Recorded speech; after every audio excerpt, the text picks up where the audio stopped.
Guys, good evening, good afternoon. This is market review for the day of July 3rd. Forgot to clean ES charts.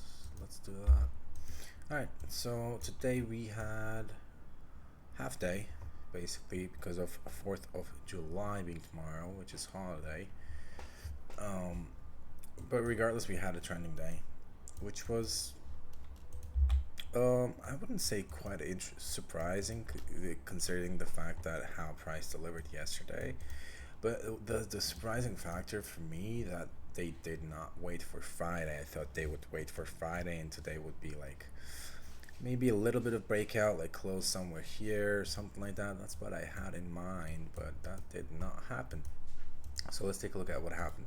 So overnight price action, basically Asia range was choppy, didn't do much damage. London rate the buy side and diverged afterwards after that buy side delivery. So here's the buy side. Buy side is taken. It chopped a little bit. In that chop, it formed a bearish divergence between ES, which took price down below the sell side. So we have these levels right here. It's as sell side.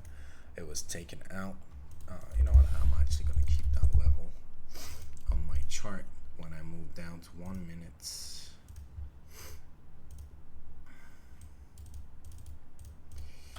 this is the sell side,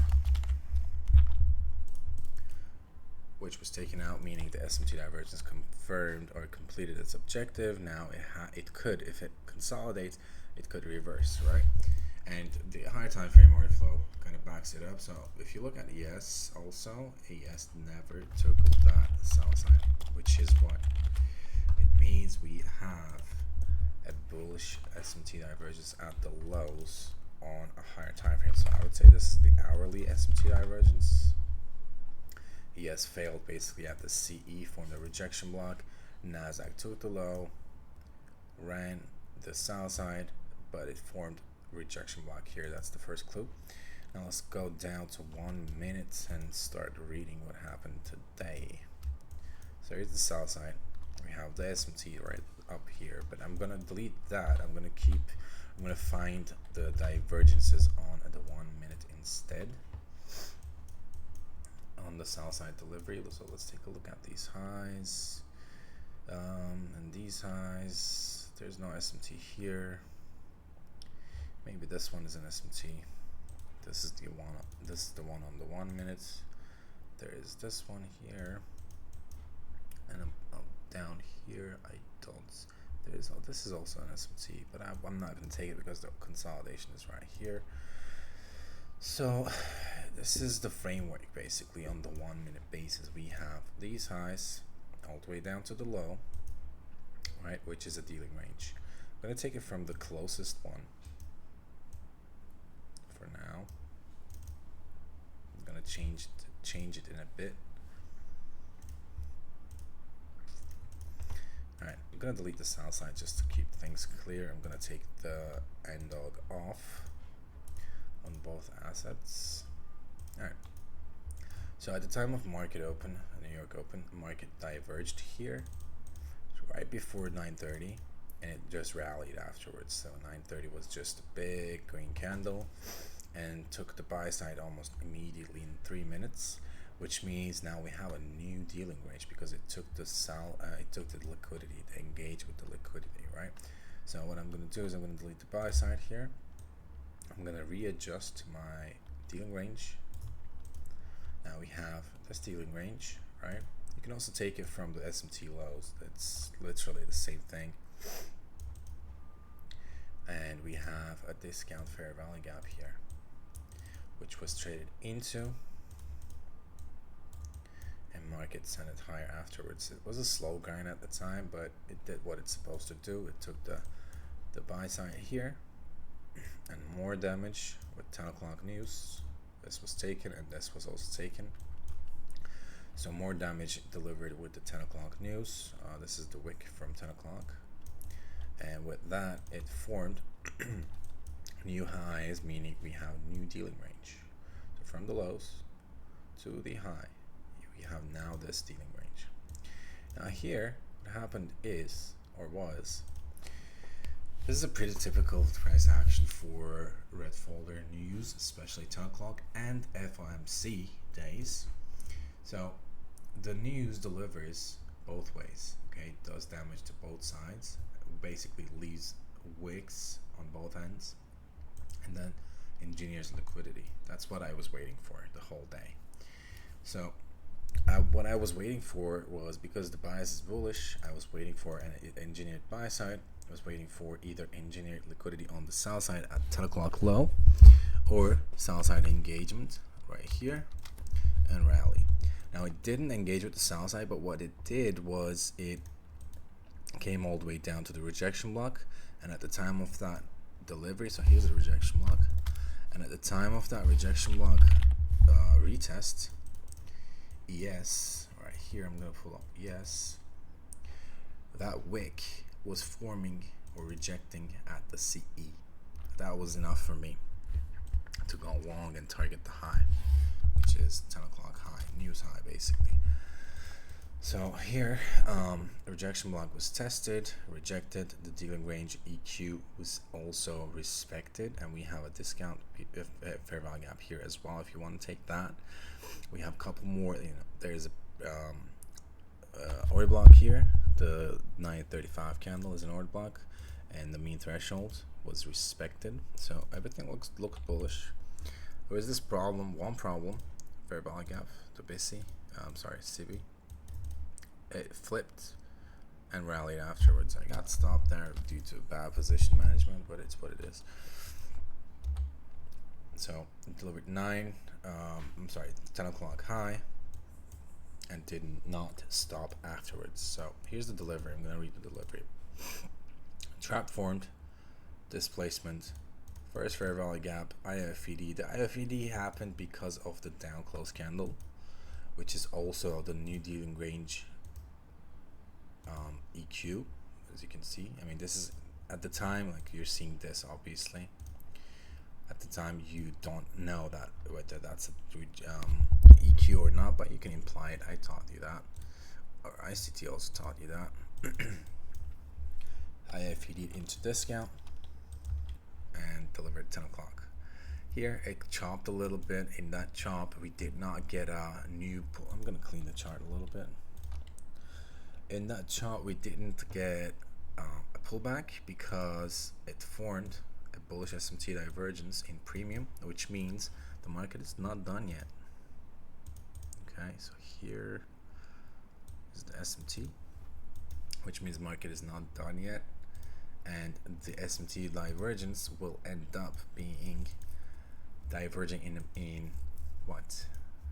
Discount, which means those lows, you can imply the range here if you wish, from the trap all the way to the high. Okay, now you anticipate or you imply that the SMT divergence happened at range EQ, and the fair value gap below, which was respected, is your discount fair value gap. Okay, this is just an anticipation, or this is an implied dealing range basically, which allows you to get a target, which was, I'm gonna put the levels here so you can see it. I need 0. There it is. This wick is the level. It chopped there, gave the first pullback, and then rallied. As you can see, some people call implied dealing ranges are bullshit. I don't give a fuck what you think, but it is not bullshit.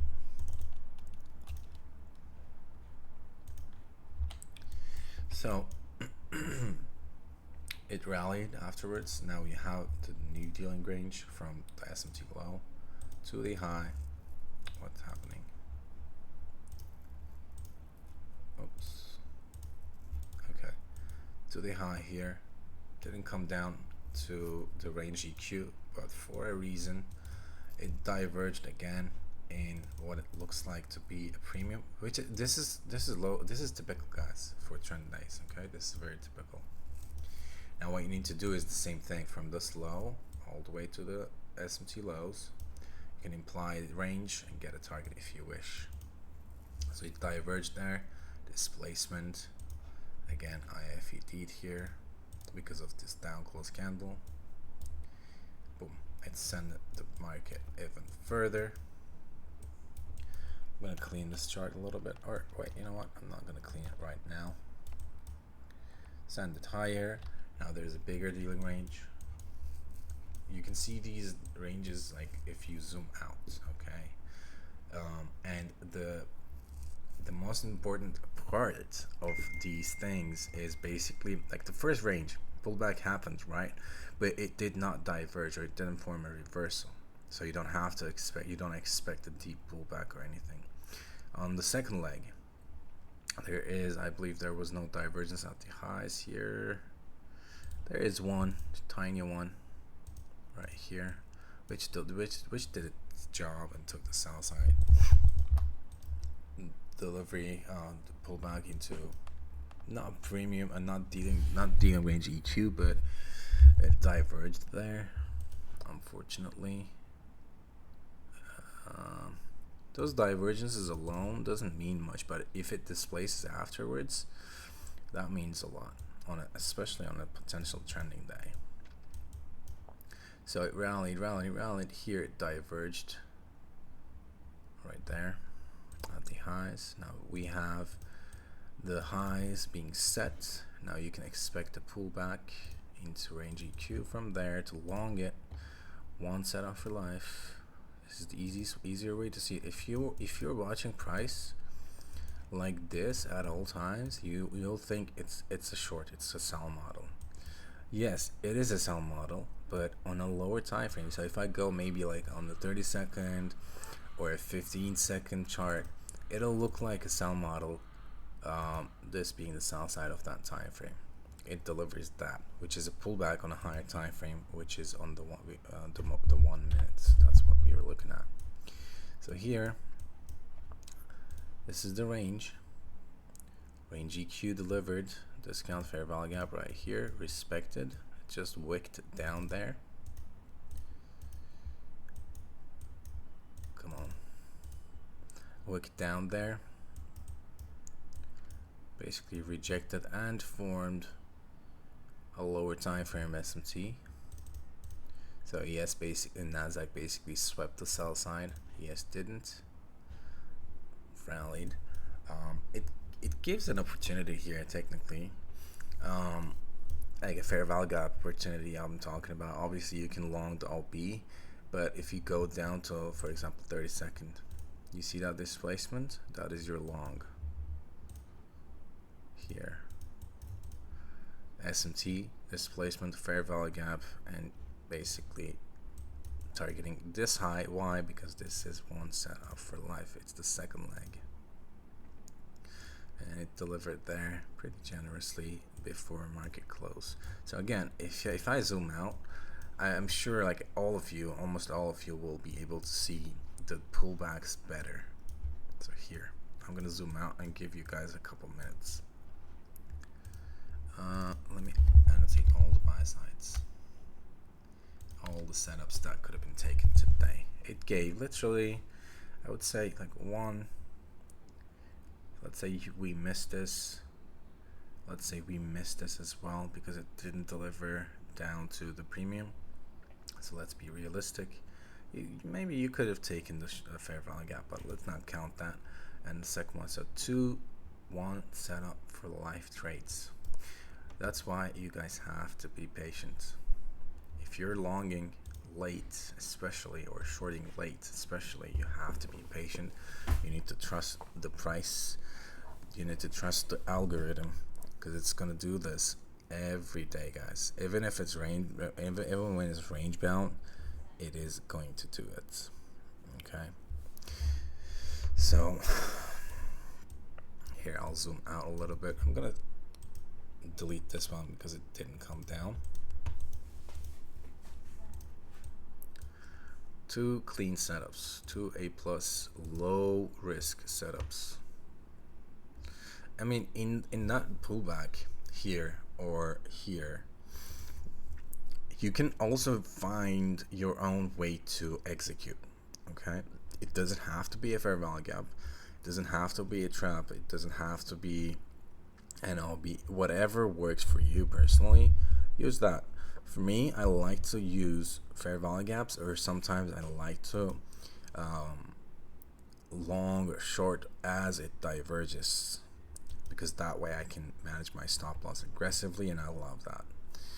So, and also like you guys will have, you know, your own character flaws and stuff like that, so you have to adjust accordingly, and it has to be something personal. You know, if you like the traps, so be it. You know, there's nothing greater than the other. It's not like that. Every PDR is the same, honestly. So here, I'm sure everyone can see the pullbacks now. But anyways, I think this was insightful. It was a great session. I didn't watch after I closed the stream at all, honestly. I just looked at it when it was here. Didn't execute though, you know, which is fine. Other than that, if I have to explain why I moved my stop loss, it's basically for one reason. So I said it during the stream. We had the trap, right? First of all, I didn't want to see a trap failing. So the body candle closed outside. I didn't want to see that, but it's normal because in this down leg there is no up close candles, so price actually will manipulate one more time. That is normal, but for me, I didn't risk much on a half day, so it's what it is. So here, this was my long candle, or the other one, I'm not sure. Let's take a look at it. I don't remember. Okay, yeah, that down close candle was my long.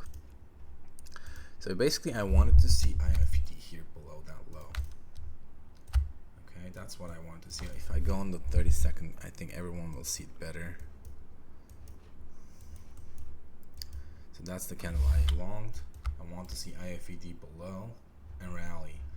Now let's go back to 1 minute.